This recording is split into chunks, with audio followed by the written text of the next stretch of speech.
morning. Good morning. A scheme, a plan, design, or a program, an action to be followed, project. Scheme really is like anything else in this world. It's neutral. Schemes are not the problem, but believing in them that will lead you will lead to God, and they will lead you to destruction. For me, I didn't always realize how my default programming, whenever I had any sort of fearful situation, was to scheme my way out of it. Growing up, it just kind of felt natural that you have a difficult situation, you get a game plan, and you just go along with it. I did love God more than anything, but most of the time I didn't even realize that I was doing this. I remember this time in elementary school, I think it was like 3rd or 4th grade, they had this paper with a grid on it, and they had all these different shapes with letters, and you were supposed to kind of take these different shapes using the letters and match them up. I know the teacher explained it, but I didn't really get it, to be honest with you.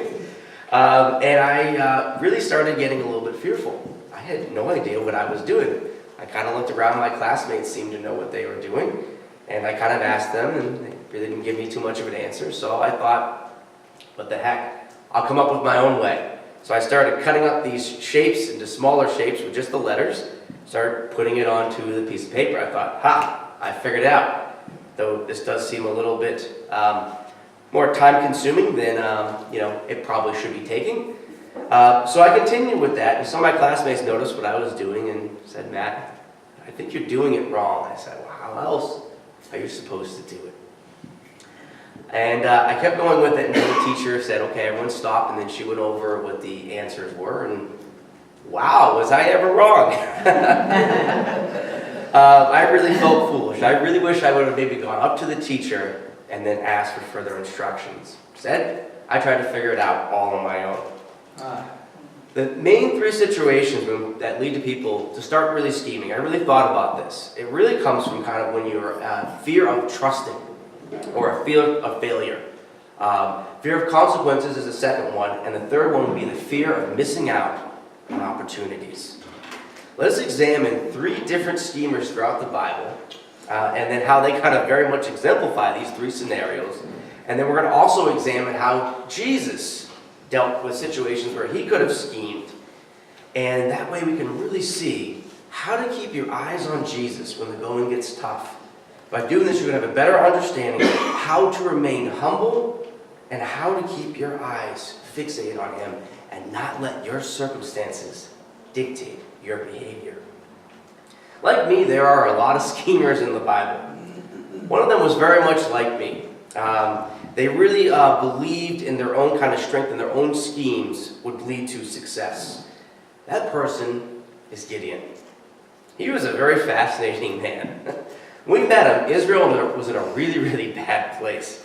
They had no king, which, believe it or not, was actually a good thing, but they decided that they would do literally anything that they wanted. They didn't trust in God, and instead, they worshipped other gods.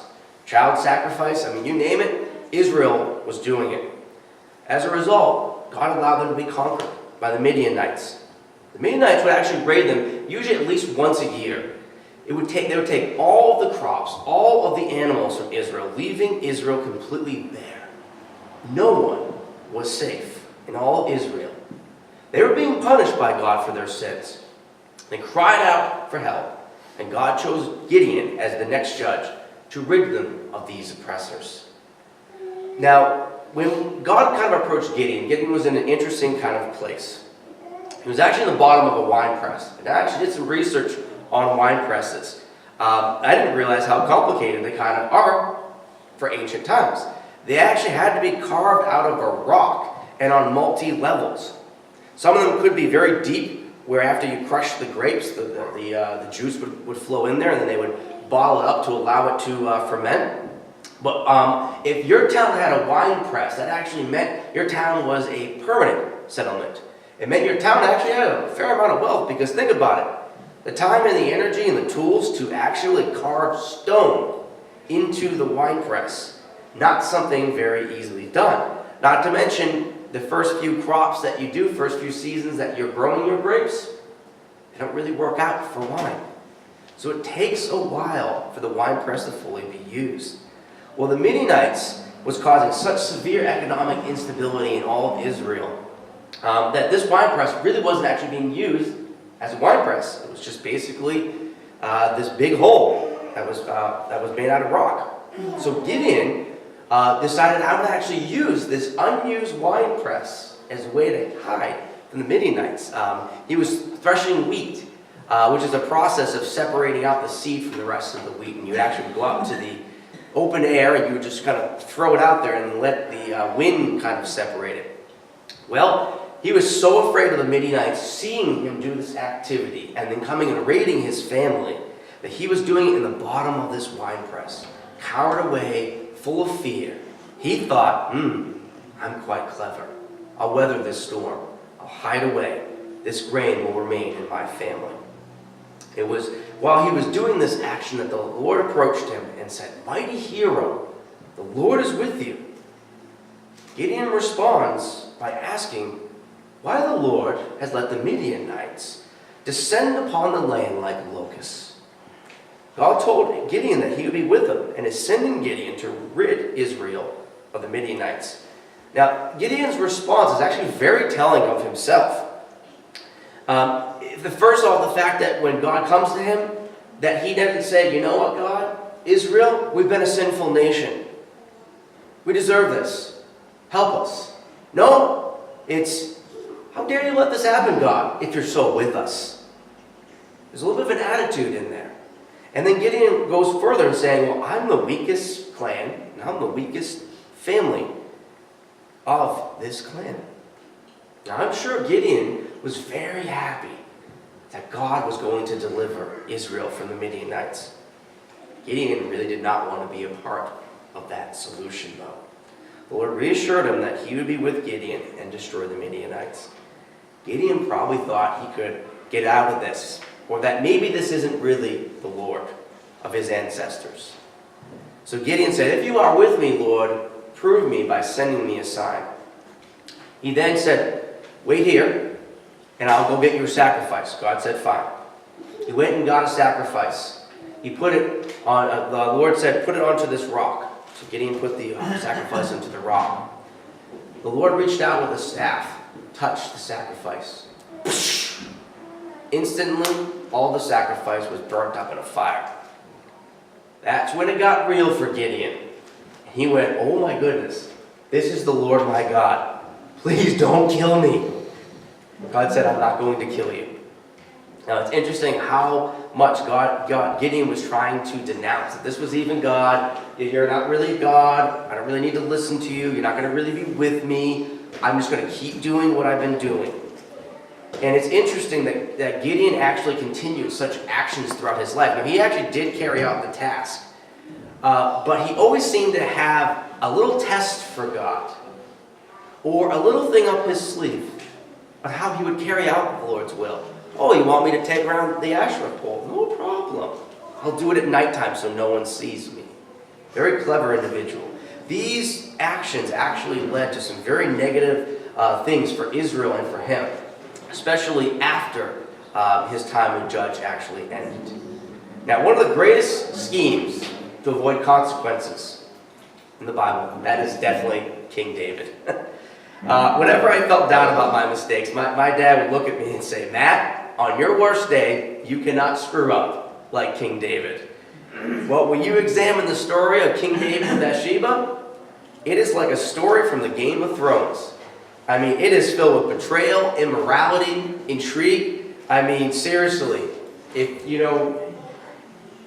one of those stories you can't believe that a man that is called a man after God's own heart, that he did these actions. So here's the picture. King David has his soldiers off at war. Took a nap, decided, "I'm going to get up, go for a little stroll up on the roof." Well, while he was up on the roof, he noticed a woman bathing naked. So he sent her a curtain. No, I'm just kidding. He found out, "Oh, who is that? Oh, she's married, and in fact, her husband Uriah the Hittite is off in my army fighting." So naturally, he sent for her to come to his palace, and he slept with her. After she'd been home for a while, she sent word to David that she was pregnant. Now, David really showed he's a class act. And he had her husband brought back home from the front lines. He schemed that if Uriah went home, he would sleep with his wife, and then he would think, oh, I guess this child belongs to me. Boy, was David wrong. Now, Uriah was actually a man of honor and integrity. He actually refused to go home while his fellow soldiers were off fighting. He stayed at the city gate. Despite David's another attempt to get him drunk and send him home, Uriah stayed the course. Now, David thought at this point, there's only really one thing to do. Uriah's got to die. So he came up with this whole scheme. He told the commander, I want you to send Uriah right out to the front lines. And as the fighting gets very fierce, I want you to withdraw all the troops. It's actually interesting the commander went along with this, and he did. Many soldiers actually lost their life just so that Uriah could be taken out by David's enemies. And David could say, well, my hands are clean. He just happened to die in battle. And of course, he went and married Bathsheba. Now, it's interesting how far David schemed to cover up his sin. He broke up the marriage of a good man, impregnated that man's wife, and then had him killed along with other soldiers, just so no one would know what he did. Little did David know, God knew. God would hold David accountable for his sins. David's schemes just made things worse for him in Israel. So you are right, Dad. I really have not beat King David out. I pray I never do. The first schemers in the Bible that we ever see are actually a power couple, Adam and Eve. They really didn't want to miss out on any opportunities, and they really didn't actually trust God to deliver. Now, when Satan approached Adam and Eve about the tree of knowledge of good and evil, Satan really knew how to trap them. He told them that God was just holding out on you. If you ate the fruit, you surely wouldn't die. You would be like God, knowing good and evil. Adam and Eve never really bothered to double check with God, or even truly to inquire, why do you not want us to eat from this tree, God? The fear of missing out on something was so amazing, it was just too good to pass up. They thought, God isn't going to deliver and give us this knowledge. We can do it ourselves, right? It's logical. For God said to not eat the tree. He never said anything about touch it. And what's interesting is how Adam and Eve already almost started to trip themselves up, because when Lucifer did approach them, he said, what did God say about the tree? And Eve responded, well, don't touch it nor eat it. That's not actually what God's commands were. So when they were probably scheming this up, probably part of the scheme was, maybe I'll just touch the fruit. Oh, I didn't die. Then I probably won't die if I eat it as well. Very dangerous adding on to the word of the Lord. So they probably thought, game on! But boy, did that scheme ever backfire, because it's been nothing but death and destruction since that point. As with all things, there are no people who completely trusted and followed God. We always get to a certain point where we feel like we need to take control or change direction because we don't like where God's taking us. Most of us don't want to admit that last point, actually. It's actually impossible to be selfish and kneel before the power of the cross. They don't go together. So whatever you're doing tells you where you're located with the Lord. It is impossible to follow God without being humbled and bearing his character of fruit. Now, the only person who did not scheme his way through life, and ironically, had all the power to do so. Anyone want to take a guess? Jesus. Now, after Jesus was baptized, he went out into the desert. Desert, no food, no water. He had to trust that God would get him through an impossible situation. That Jesus could have actually ended this trial at any time. He could have walked away. He could have gotten whatever food he wanted. He's God. And he's actually willing to restrict himself. He stayed the course. Satan came to Jesus at his weakest point, and he hit him on those same three scenarios of scheming that we just covered, of where three people did not handle themselves correctly. Thankfully, Jesus did. So first, Satan went to a very hungry Jesus and said, "If you are the Son of Man, turn these stones into bread." Now, like with Gideon, Jesus is in an interesting situation. Do I wait on the Lord, or do I come up with a scheme? One of the things that differed is Gideon actually also had bitterness towards God over the scenario that he was in. Jesus did not. He trusted that these trials served a higher purpose. The temptation to create food, to take advantage of the situation, must have been overwhelming. Imagine if you could turn stone into bread. You would have taken that deal. So would I. Jesus did not. He responded with Deuteronomy 8, chapter 8, verse 3. "For man does not live on bread alone, but on every word from the mouth of God."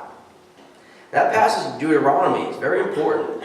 Don't just look at the verse. Look at the context in Deuteronomy in which God gave this. So he was reminding Israel that before they take the promised land, to remember that they were humbled for their sins. But the Lord, despite keeping them in the desert for 40 years, fed them manna, which provided everything they needed, but nothing that they wanted. This was a teaching to live off of what God provides and not trust in what they can get on their own. This was to teach them that the Lord will be with you. Now, God also reminded them that while you were out in the desert, your clothes for 40 years in a desert climate never wore out. Your sandals, your feet, never wore out. You never got blisters on your feet. 40 years out in the desert. I was on our cruise ship on my honeymoon with my wife, Alexa, and I think I got blisters in the first few days from that sun. So yeah, I would have died in that scenario. So the thing is, God is talking about that He is going to be there in a holistic approach. Be there in every aspect. When God's talking about food, it's just a gateway to now talk about the spiritual things. What you really need, yes, we do need to provide food for our body, but the real needs are spiritual. Only the Lord can actually provide that. Someone who used to kind of almost have an eating problem, let me tell you, you can fill your gullet with as much food as you want, you will not be a happier individual. By Jesus using this passage, He showed that He trusted the Father come through on His promises. Jesus was truly following God. Second temptation was really rooted in not facing consequences.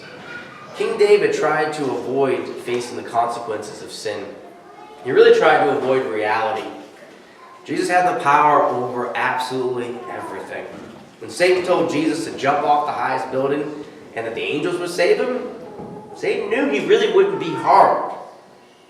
But by doing that, he'd be breaking from the Lord's will. See, Jesus was sent here not to be a superhero, but to be a super servant. The glory was even not for him, it was really about the Father, and Jesus' time has not come yet to have that sort of glory. What humility he demonstrated in that moment. For Jesus spoke again from Deuteronomy. This time it was from chapter 6, verse 16. Jesus said, "Do not test the Lord your God. Just because you can do something doesn't mean you should." You ever saw Jurassic Park? That's actually a great quote right there. This passage from Deuteronomy is where God reminded Israel to follow Him wholeheartedly. Do not take advantage of God's goodness and His blessings. You must keep your eyes on God. Once again, Jesus hits the temptation out of the park. I know I would have failed on that. The ability to not face normal consequences. Only someone as humble as Christ will respond to a situation like this. Jesus stayed the course, yet again.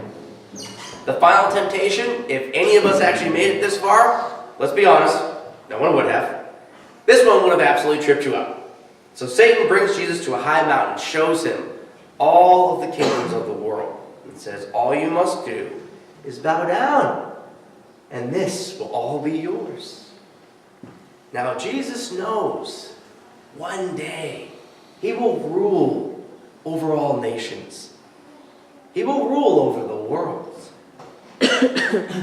But now, I could have that now. Jesus must have thought. I could avoid the cross. I could avoid all of the punishments that are yet to be falling upon me. And I could have what God promised me sooner. Yet Jesus now quotes from Deuteronomy 6, this time back up 3 verses to verse 13. He responded, "You must worship only the Lord your God and serve him only." Jesus is saying is, if I'm to have all the kingdoms, it will be God who provides it, and it will be on God's time. Adam and Eve could have learned a whole lot from that, about waiting on the promises of God. Jesus did not take into his own hands what God said will happen. The fact that Jesus could have been instantly king and would have been swayed even the most adamant follower of Christ. If you were given the option to become king instantly, how tempting would that be? The passages that Jesus quoted really showed where Jesus' heart were. Showed us where our heart needs to be. These passages focused on trusting in God with your needs, confronting your sinfulness, and the fulfillment of God's promises to us. At the end of these trials, God came through and sent angels to tend to him, providing for all his needs. He got his food, he got his water, he got his comfort, because he waited on the Lord. So what can we learn from all this? Lots. Like I ran into in elementary school, you will encounter tough situations. Those situations will make us automatically start with the scheming. Believe me, you don't even need to consciously do it. It will just happen. We'll look to our own wisdom. We'll look to our own strength. In fact, we will try to get more strength and wisdom so we can handle these situations. Is wisdom and strength wrong? No. What are you doing with them? See, we try to fumble through the dark with our wits, thinking that we can reach the light, but we keep smacking off the walls. The next wall to the next. We could be like Gideon, kind of go into survival mode, hunker down, and wait out. We could be like King David, try to avoid the reality that we're actually in. We could be like Adam and Eve and try to get God's promises now. Though it will never work out. Look at the world around us. What is this world full of? It's full of men's schemes. Look at the consequences we keep facing. We have a world full of lies, hate, and heartache. This is the consequences that scheming got us. God thankfully offers us a solution. He didn't wait for us to find the light. He sent the light to us. His name is Jesus.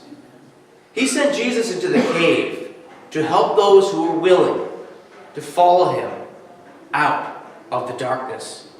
He offers a world of truth, love, and joy. He doesn't promise an easier life. For staying in the darkness and trying to figure out how to be more comfortable with it, that's the easier life. He promised us a life where he would chip away at our rough edges. The Grand Canyon was formed by a stream of water over thousands and millions of years just running over it. It took a long time to get there. Thank you. But look at the Grand Canyon now. What a sight to behold. You see, we start out as a simple rock at birth. And over our life, God sends us water in the form of adversity. And that adversity will sand away at our rough edges, morphing us into something beautiful. Our schemes are dams that prevent this process from taking place. God is asking you to trust in his scheme, his will, his plan. He's asking you today, will you be humble? Will you look to him when the going gets tough? Follow Jesus' example when he faced tough circumstances. Remember what God has done. As God said to Job, Where were you when I created the heavens and the earth? Where were you when I breathed life into all these animals? Where were you when I made matter? He did all of these things. And when oftentimes he talked in the Old Testament, they made references to what he did to Egypt. He was trying to say, don't have blind faith. I have done things so that you can believe in me. So you have a choice. You can continue to do things your own way, or you can do things God's way, a better way, a way that's new, the humble way. Will you today set aside your schemes and embrace God wholeheartedly? And that way it will guide you and steer you through your life. Only you can make this choice, what you will do today. I pray that you will be like Jesus and humble yourself at the cross. At the end of your life, you will stand before Jesus in the great judgment. You will go through a baptism of fire. At the end of the day, are you left with the schemes of man, the fool's gold, which will be completely eviscerated? Or did you base your life on the gold of Christ that nothing that man can come up with can destroy? This is the decision before you. Will you allow this to be a pivot as not a new choice, but a new way of life for yourself and everyone around you? I pray that you will choose the way that Jesus did. Let us pray. Dear Lord, thank you that despite all of our attempts to thwart your beautiful will, how we continually try to pull control back into our own lives, how we try to think our way out. We believe that institutions and other things will save us. These things are neutral. They're not good or evil. You created so many amazing things, but when we trust in them apart from you or more than you, we get led astray. We got duped the way Adam and Eve got duped into thinking that it's up to us to make a better world. That you simply won't deliver us when we keep asking you the wrong questions. Lord, change our hearts. Make us open. Help us that when we face consequences, when we face difficult situations, our eyes would go to you. We would start asking, what message do you have for us? What am I supposed to learn? What do you need me to do so I can get through this, Lord? Help us just hang on every one of your word the way that Jesus did. When difficult situations would come up, we would come with your word, not our schemes. Thank you for never giving up on us. Thank you for sending your Son to die for us, to be that light, to guide us out of darkness. Because we know in the end, you will win. In Jesus' name, amen.